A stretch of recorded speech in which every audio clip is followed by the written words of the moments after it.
there's a lot of folks who don't get yet that we've got to change, that change is inevitable. Technology is transforming how we think, how we lead, and how we win. From InterVision, this is Status Go, the show helping IT leaders move beyond the status quo, master their craft, and propel their IT vision. Welcome to Status Go. I'm your host, Jeff Tunn. Unless you've been living in a cave for the last 20 years, you've heard of the Agile methodology.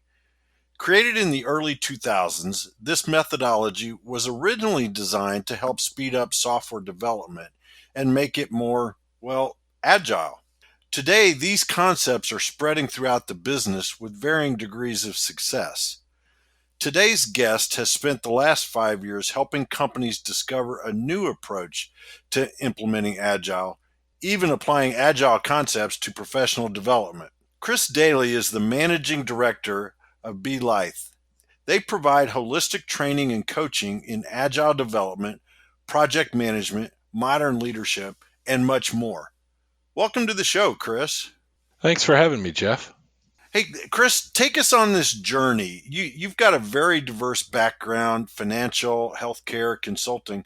So take us through that story of how you came to found beLithe. Okay. Well, I spent most of my career in the banking industry, either at a bank or working at banking software companies. And it was an interesting career. I found that I was often ending up leading, large organizations. And as part of that process, what I found was that my skills were deteriorating. And it kind of came to a head in 2010. I found myself out on a corporate restructure. If you remember, 2010 wasn't a great time to be unemployed. No, it was not. No. So I had to reinvent myself. So I took a couple steps back and did a contract PM job. And while I was doing that, I took a Scrum class. And I've never looked back. Since 2010, I've had the good fortune of working in all kinds of companies, from Fortune 500s to healthcare companies to startups. And in each case, I was trying to improve the outcomes that they were receiving. The last full-time job I had was with Angie's List. And as you know, Jeff, I got caught up in the Home Advisor acquisition. It was time for me to reinvent again. At that point, I decided I was going to start beLithe. I wanted to focus on helping companies get better outcomes, but I wanted to take a different approach. Most organizations at the time, including Angie's List, really kind of focused on the organization as a whole. We'd go in and we'd talk about the process and frameworks and all the technical terms that people have grown to love, like Scrum Master and Product Owner. But we were missing something, and what we were really missing, I found, was that we were missing the individual. We were missing that individuals don't necessarily always have the mindset and the skills required to make that transition. And so with that, we decided we were going to go ahead and start beLithe. And it worked out pretty well. What I found so far is that for the most part, folks, when you go in and talk to them about Agile and Scrum, they really fight it in some form or fashion. Some are pretty aggressive. Most are pretty passive aggressive, if you want to call it that. Yep. And they want the change, but it scares them. And they don't know what or if there will be a role for them in the new world. Is that approach by looking at the individual first, is that what differentiates you in the market in comparison to other coaches and trainers in Agile? I think so. We take the view that every individual is unique. Every Agile training class that you go to seems to have some sort of Agile manifesto overview in it. Right. And the first value there is people and interactions over processes and tools. And we want to focus on the individuals by providing the skills they need for their lifelong journey. I mean, this is I've had to reinvent myself so many times that it just seems like it's been a constant, always learning, trying new things, trying to figure it out. I think that as we go forward as an industry, the rate of technology is going to improve so fast that people are going to have to move forward, and they're going to have to be willing to change and learn new things. And that's what we want to help them do. Yeah, I think it's that's almost how they, constant reinvention, right? Because things are changing so fast. it seems to. I Yeah. mean, the things that we were doing 10 years ago are, even in the agile space, have changed. For the most part, they haven't changed dramatically, but they've changed enough that if you just fast forwarded from 2010 to now, things are different and things are a lot more complex than they were then. So let's double click a little bit on that approach and drill down. And how do you do this? How do you begin with the people first approach, the individual first approach? Walk us through that process. What we do is when we come into an organization, we want to understand, first of all, what the leadership is about. Are they focused on just the bottom line, or are they a modern leader? Are they going to focus on the individuals? Do they believe that this is going to be a silver bullet? That's something that's just going to get them through the process. Yeah. Once we get done with that, once we understand where the leadership is, then we start talking to the managers and to the supervisors, if you will, the first line managers, to understand where they're at. And then once we're done with that, then we start focusing on the individuals. So we want to work through the leadership team so that the leadership team, also have the skills that they need to go forward. And we look at things like emotional intelligence, Hmm. servant leadership, the ability to facilitate a project. Do they understand Scrum? Do they understand how to do lean and agile program management? Do they understand what DevOps are? And then how do they deal with the changes that go with that? Whether it's, again, going back to emotional intelligence, Hmm. are we looking at disk profiles? Are we looking at predictive index, the PI? What do we want to look at all those attributes of an individual to help them figure out where they're at. And then the last part is we really want to help them deal with the change. And that's a critical thing that we found is very important.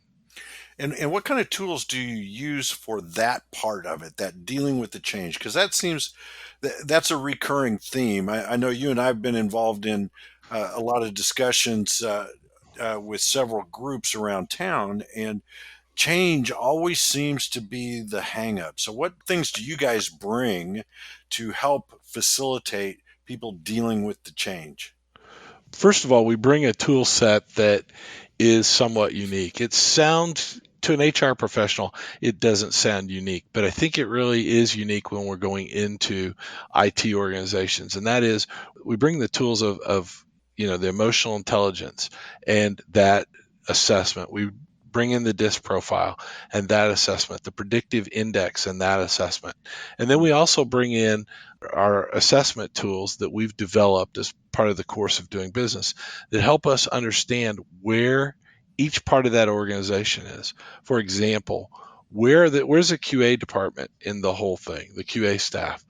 Are they up to speed on what's going to be involved in testing in an agile project?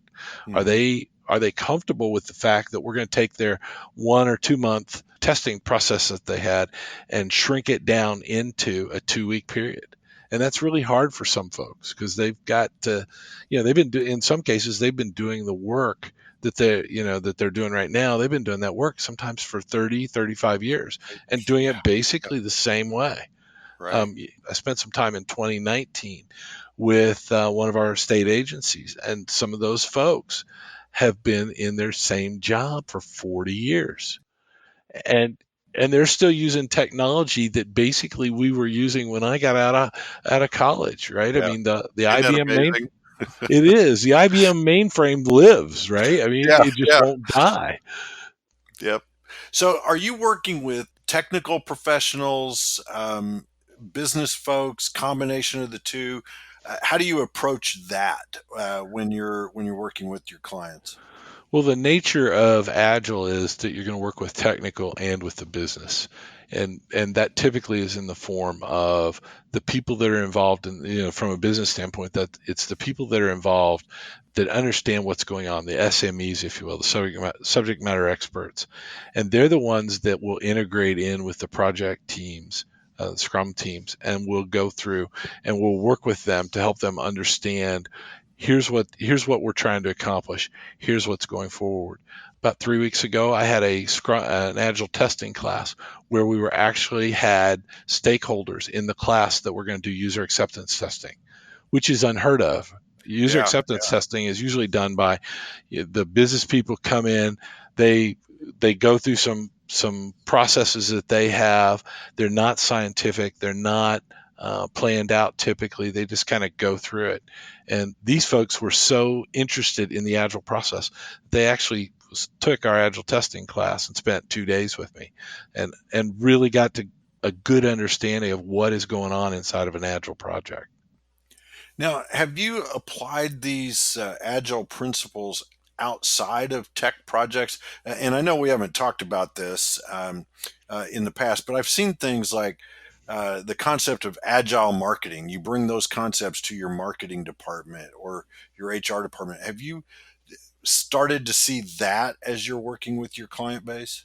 Yeah, we're seeing it a lot. I'm seeing it with if it's still IT, but we see it a lot as we start moving into areas like the help desk and like network engineering and the infrastructure folks, where we have a different kind of agile rather than the traditional Scrum.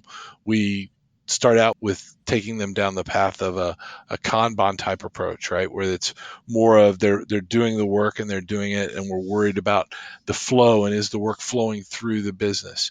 We go through and help them map their value stream and understand where are they spending their time in this process, and does it really make sense to spend their time there?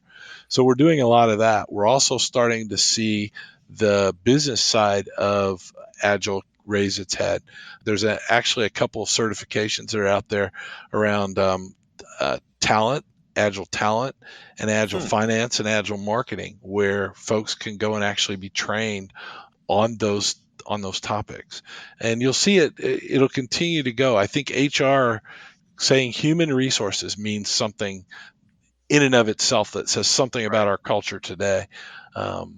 People aren't resources. But anyway, that aside, HR has got to be engaged. And that's what we're seeing in a lot of successful transformations is that it's not just the IT folks that are going through it. HR is engaged too. The talent management folks are engaged and are actually trying to help understand A, what's going on, and then B, how they can support that. Because after the consultants leave, after the Agile coaches leave, they're left to themselves. And, they really need that support out of their HR department. And we want those talent organizations to join with us as we're going forward and transforming. I actually did that when I started in 2013 with a healthcare startup. We actually partnered up with the HR group, making sure that the culture of the organization supported what we were trying to do from an IT standpoint, and it works pretty well.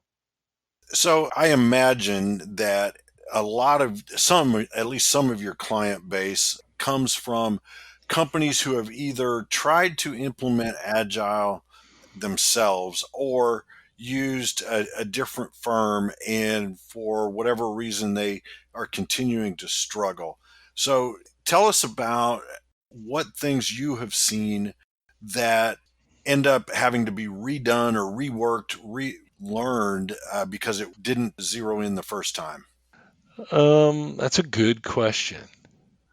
I think the biggest things that I've seen are that a lot of firms will think, okay, we're going to try and change the way we do business. So we're going to go off and we're going to take our best project manager and we're going to send them off to a Scrum class.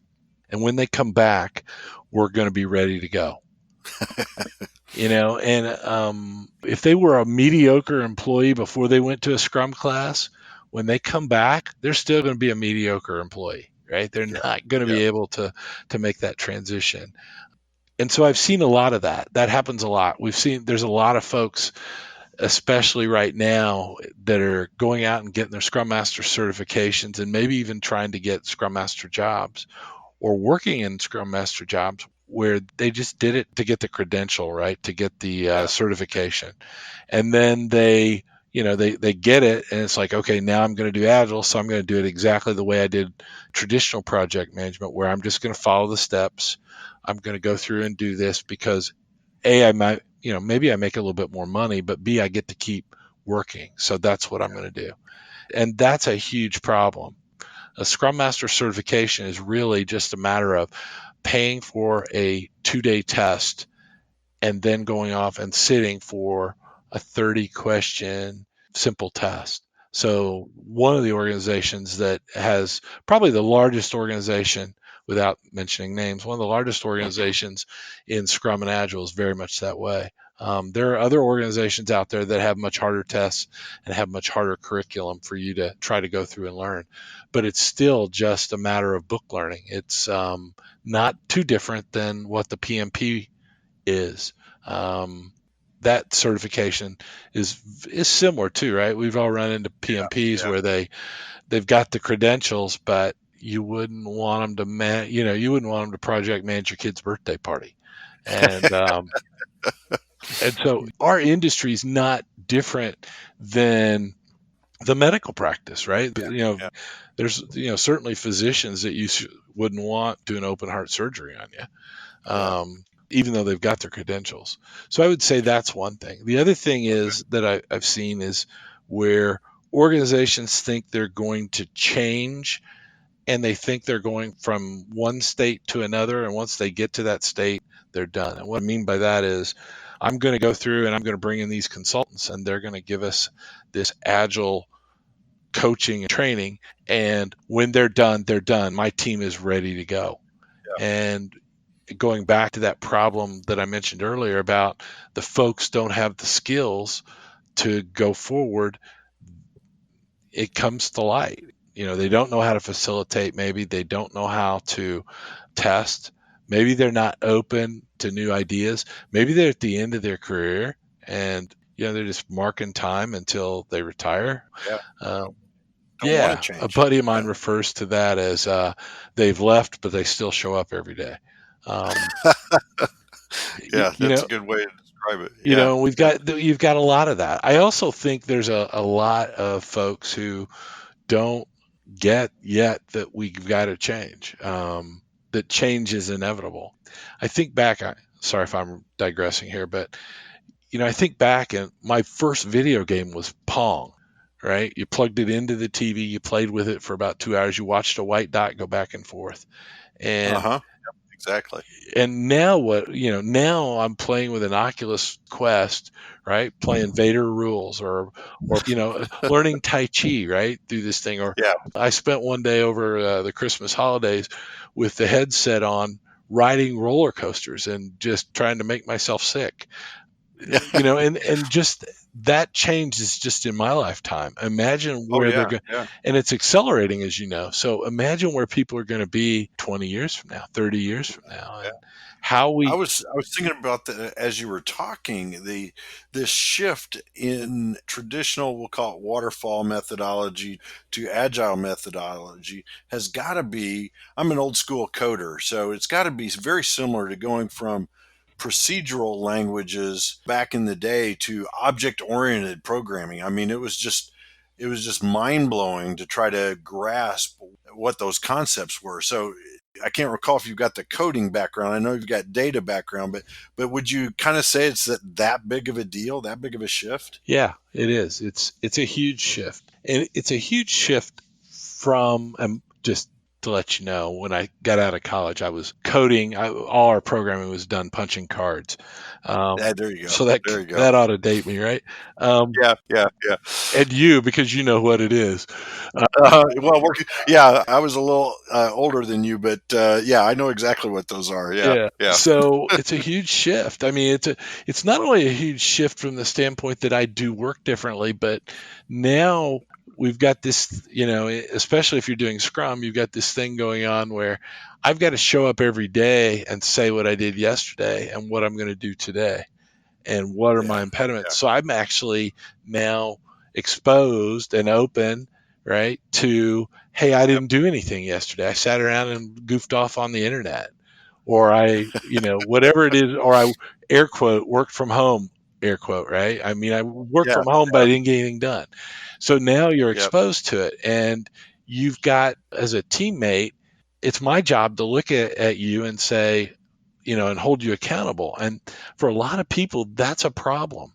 It's hard Yeah. for management too, because so for years we may have known that there are problems out there, and yet we don't want to deal with it. We don't want to go through the process of having to go through the HR steps and all that stuff, right? Write them up, have the Yep. conversation, put them on a performance improvement plan. We don't want to do all that stuff. So what we end up doing is we end up letting these people go. They're marginal. We get some work out of them, and then all of a sudden they're exposed now that they've got to show up every day and tell people what they've done. And we just let as a manager, now I have to deal with it, and I have to do something with it, Yeah. because my team is looking at me saying, "Okay, Chris, what are you going to do? This individual's not pulling his weight. What are you going to do about it?" And that accountability is tough for a lot of organizations. Yeah. Forces that. Yeah. Yeah. So in the time we have left, I want to shift. We've been talking about shift here for the last couple of minutes, but I want to shift a little bit because I know that you spend a lot of time in teaching and in education with higher ed workshops. What attracts you personally to teaching in any of those environments? That's it. That's a good question. Originally, I got into it because I got into teaching Scrum and Agile at the universities and some of the code and one of the coding schools here in town. I got into it because I just wanted to teach. I just wanted to be involved. I actually taught. Was an adjunct at IUPUI and taught the Agile class there for a couple semesters. It's For me, it's rewarding because I get an opportunity to go out and work with young people, and it's a good way I think, for me to give back, because I've gotten so much out of this business. I mean, I've been in this business 30 some odd years and raised three Yeah. kids and a family on it, and it's a good way for me to give back. And the couple things I really like that we're doing are, every summer we've spent a little bit of time with the Tech Point externs here in town, Yeah. where we'll go through and we'll train either the boot camp or the actual externs themselves. We'll go through and do a class with them and give them a 1 day overview on Scrum and Agile. Then the other couple things that we do, I'm working here with the 1150 Coding Academy that was founded by Right. Scott Jones. And at the beginning of every cohort, we go in that first 2 weeks and we give them a 1 day Agile class. And the idea there is we want to give them a head start when they go out to get a job. They know that when they go out and somebody talks to them about, in an interview, about, hey, what's this Agile thing? They've got an answer. And hopefully, as they've Yeah. gone through their cohort, they can use those skills to manage their projects as a team. The other thing we do that I really, really like is that there's a group down at IU. It's the Center of Excellence in Women in Technology. I go down there usually one weekend in the spring and one weekend in the fall, and we do a variety of different things. We've done 2 day Scrum classes, and then we've done 1 day Scrum classes. And the CWIT, that's the acronym for the Center for Excellence in Women in Technology. It's particularly interesting for me because I get an opportunity to work in an environment where I'm uncomfortable. I'm usually the only man in the class, and Yeah. Yeah. it really is interesting, I think, to not be in a place of comfort all the time. Right. I think I've learned more from them than they've learned from me. And like I said, it's a good opportunity for me to reinforce my Scrum knowledge, because they ask questions that I wouldn't think about. Because they're coming at it from a different Yeah. perspective, right? And so that makes that fantastic. Has those opportunities, if you will, of teaching these classes and all that, has it benefited your work at beLithe as you move back and forth between the corporate world and the education world? You know, that's a good question. I think it really has helped make Hmm. me, just in general, a better person. Yeah. I've Yeah. had an opportunity to be exposed to a number of different classroom environments with different folks in it that I wouldn't be Right. exposed to. And it's really made me consider, as I'm going into organizations, it's really made me consider the folks on the other end of what we're trying to do. Are we are we really helping those folks? Or, by coming in and saying, here, follow this process, here's the steps. That, to me, that doesn't sound like it. It doesn't feel like it. It feels like we need to be, investing in them individually and in their future. Well, and like you said earlier, sometimes you feel like you learn more from the experience than the students do in some cases, or at least different things. And you can bring that back. If you're feeling good about what you're doing and you're continuously learning yourself, that's only going to sharpen you for when you're dealing with a tough corporate client, for example. So, Chris, I always like to wrap up these conversations with a question, and that is, what should our listeners do differently tomorrow because they listen to us today? So, what things should those IT leaders, those CIOs that listen to our program, what should they go do tomorrow? They should, I think what I always end classes with this idea that if you adopt a continuous improvement mindset for yourself, I'm always going to be learning, I'm always going to be trying to get better, that you will fix all your problems over time and that you will improve yourself. And that's what I think that applies to the organizations as well, right?